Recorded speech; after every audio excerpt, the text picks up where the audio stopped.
사도행전 18장 12절에서 23절입니다.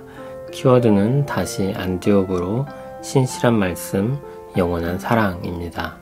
갈리오가 아가야 총독이 되었을 때 유대인이 일제히 일어나 바울을 대적하여 법정으로 데리고 가서 말하되 이 사람이 율법을 어기면서 하나님을 경외하라고 사람들을 권한다 하거늘 바울이 입을 열고자 할 때 갈리오가 유대인들에게 이르되 너희 유대인들아, 만일 이것이 무슨 부정한 일이나 불량한 행동이었으면 내가 너희 말을 들어주는 것이 옳거니와 만일 문제가 언어와 명칭과 너희 법에 관한 것이면 너희가 스스로 처리하라.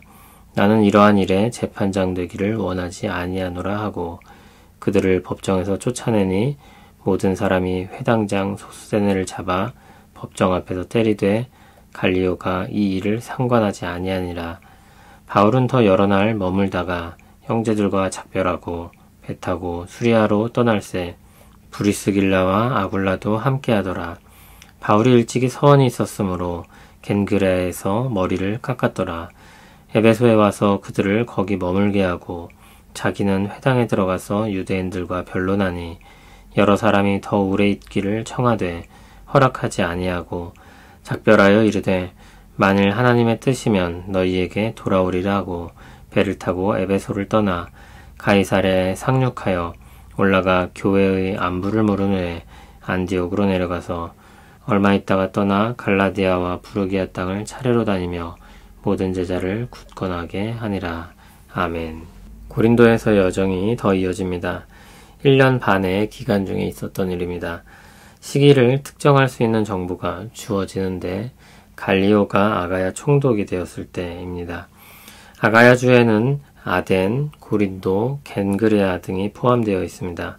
갈리오는 51년 후반에서 52년 초반에 아가야 총독으로 있었습니다. 그 임기가 짧았던 이유는 건강이 좋지 않았기 때문입니다. 이 기록은 바울의 여정 중에서 연대를 분명하게 잡을 수 있는 중심점 중에 하나가 됩니다. 갈리오는 아주 잠시 아가야 총독 자리를 맡았었기 때문에 연대를 더 좁힐 수 있는 단서가 됩니다. 아가야가 총독으로 있을 때 유대인들은 바울을 대적하여 일어나 그를 법정으로 세웠습니다. 그들은 바울이 율법을 어기면서 하나님을 경외하고 사람들을 권한다고 고발했습니다. 로마에 의해 인정받고 있었던 유대교의 신앙을 파괴하고 새로운 신앙을 퍼뜨리고 사회를 혼란스럽게 하니 법정에서 시시비비를 가려 조치를 취해야 한다는 것입니다. 이때 바울이 입을 열어 변론을 하려고 합니다.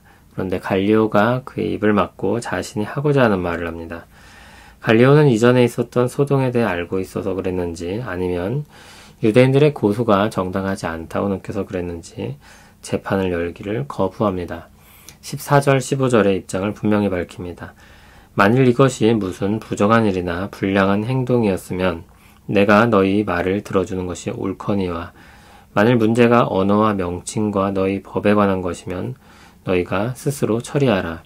나는 이러한 일에 재판장 되기를 원하지 아니하노라. 그렇게 말한 후 그들을 법정에서 쫓아냈습니다.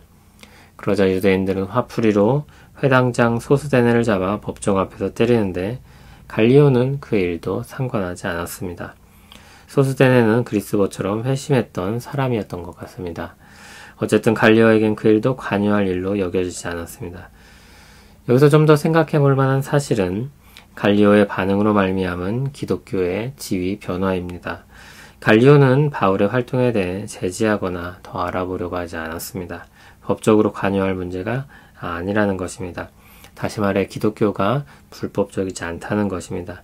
그러므로 더 이상 복음을 전파한다는 이유로 유대인들이 고소하는 일을 해도 받아들여지지 않을 것이라는 것입니다. 최소한 아가야주에서만큼은 기독교가 그런 지위를 얻게 된 것입니다. 믿음의 눈으로 보면 이것은 주님의 은혜였습니다. 사도행전 18장 9절 10절을 보면 주께서 바울과 함께 하시며 그를 해롭게 할 자가 없을 것이므로 두려워 말고 주님의 백성을 찾는 복음 사역에 힘쓰라고 했습니다. 그 말씀이 이루어지고 있는 것입니다. 바울은 그렇게 풀려나 주를 위해 수고하다가 고린도를 떠나게 됩니다.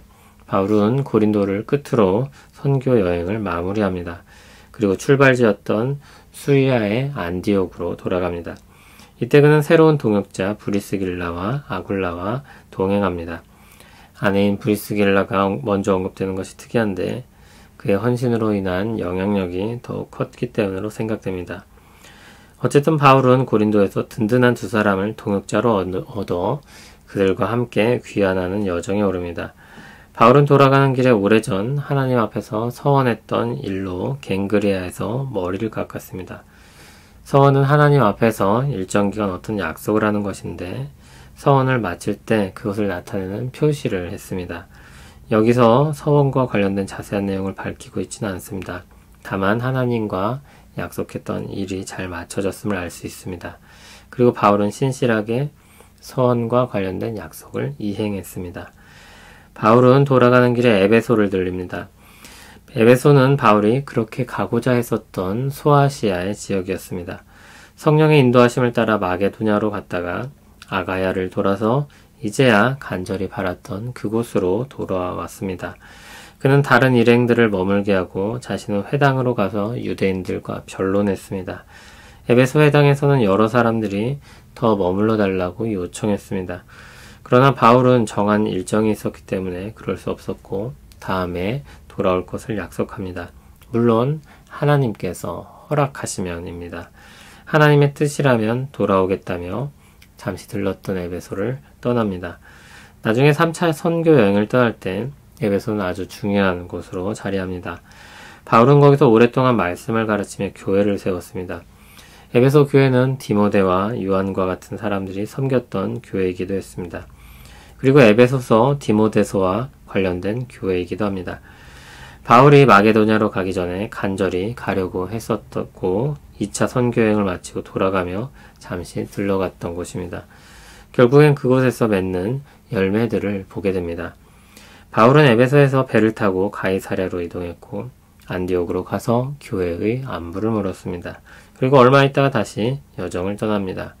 갈라디아와 부르기아 땅을 다니며 이전에 세워진 교회들을 돌아보았습니다. 그것이 3차 선교 여행의 시작입니다. 주님은 신실하십니다. 주님이 하신 말씀은 모두 이루어집니다.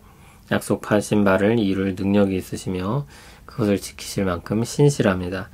우리는 그와 같은 하나님의 신실하심을 날마다 배우고 그것을 힘입어 삽니다. 그로 말미암은 안정감과 위로의 은혜는 이루 말할 수 없습니다.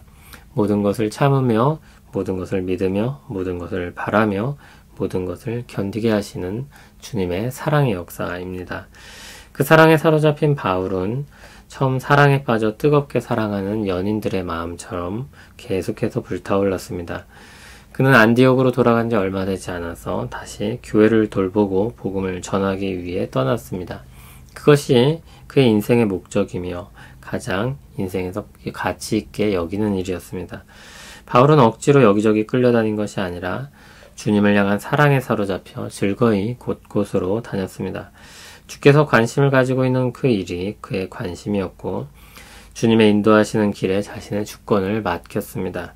그는 마음과 뜻과 힘을 다해 주를 사랑하며 살았습니다. 그는 계속해서 더욱 주를 사랑하며 사는 기쁨 속에 살았습니다. 영원토록 사랑할 것을 찾은 사람은 인생의 행복을 발견한 사람일 것입니다. 영원토록 뜨겁게 쫓을 일을 찾았다는 것은 얼마나 행복한 일이겠습니까? 계속해서 의욕 넘치게 살아갈 수 있는 일이 있다면 인생의 분위기가 많이 달라질 것입니다. 우리는 새로운 것을 시작하면 금방 뜨거워집니다. 그러나 작심삼일이라는 말이 있는 것처럼 또 금방 식어버립니다. 인생 전체를 통틀어 무언가를 사랑하는 일은 생각만큼 흔한 일은 아닙니다. 그래서 인생 전체를 어느 한 분야에 또는 어떤 한 사람의 할애한 사람에 대해서 사람들은 놀라기도 하고 존경하기도 합니다. 장인이라 칭하며 높이기도 합니다. 주님은 우리를 영원히 사랑하십니다. 그 사랑으로 우리에게 자기 생명을 주셨습니다. 그 사랑으로 우리에게 주신 주님이 무엇을 아끼시겠습니까? 우리에게 필요한 모든 것을 더하지 않으시겠습니까? 우리는 놀라운 사랑을 입었습니다. 우리는 영원히 사랑할 대상을 얻었습니다. 영원히 뜨겁게 살아갈 수 있는 주님을 만났습니다. 영원히 사랑받고 영원히 사랑하며 사는 삶이 주 안에서 시작되었습니다. 그 사랑에 지배되는 행복한 인생이 되기를 소원합니다. 주를 더욱 사랑하기를 원합니다. 그 사랑 가운데 살기를 소원합니다. 매일매일이 주의 사랑 가운데 거하는 날들이 되게 하시고 더욱 주를 사랑하며 즐거이 살아가게 하옵소서. 사랑에 빠지면 사람들의 인생이 달라지듯이 우리 인생도 달라지게 하옵소서. 그 열망을 가지고 즐거워하며 살게 하옵소서. 예수님 이름으로 기도합니다. 아멘.